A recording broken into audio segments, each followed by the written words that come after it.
All right, Chanley Painter is going to stay with us. I want to bring in some guests. Joining us tonight in Port Royal, South Carolina, criminal defense attorney, longtime acquaintance of Alex Murdaugh, Jared Newman is with us. In Somerville, South Carolina, criminal defense attorney, former prosecutor Susan Williams. And Charlotte, North Carolina, the creator of the Murdaugh podcast, Impact and Influence, Matt Harris. And in Orlando, Florida, I needed her off the top here, jury consultant, human behavior expert, Susan Constantine.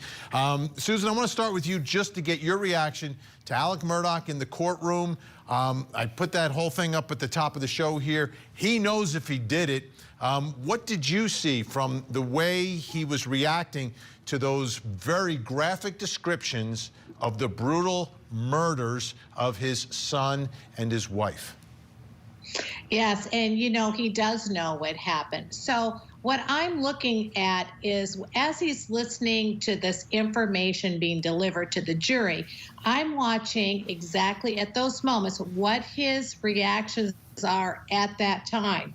So the one that I found to be the most compelling was when he was hearing about his wife, or about his son's membranes being splattered everywhere. You could see what we call a mega cluster. Okay, in fact, I counted about 10 of them.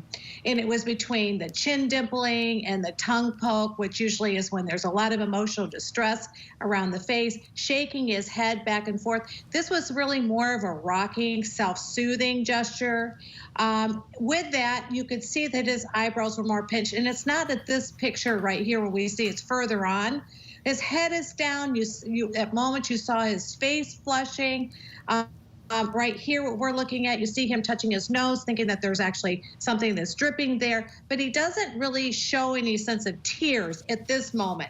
Other moments, he showed that mega cluster of distress, and at moments where he kind of pulls it, the more he was hearing, the more he became withdrawn, okay? So I believe at that moment, when it came to his son, there was a physiological reaction from a recall of what he saw. So whether he committed the murder or not, he did have true, genuine sadness and emotion as he heard it, or a sense of regret. And you could see his body language folding in, folding in, folding in. And that, a lot of times we see that with shame. Great insight. That's why we bring her on. Susan Constantine, thank you so much.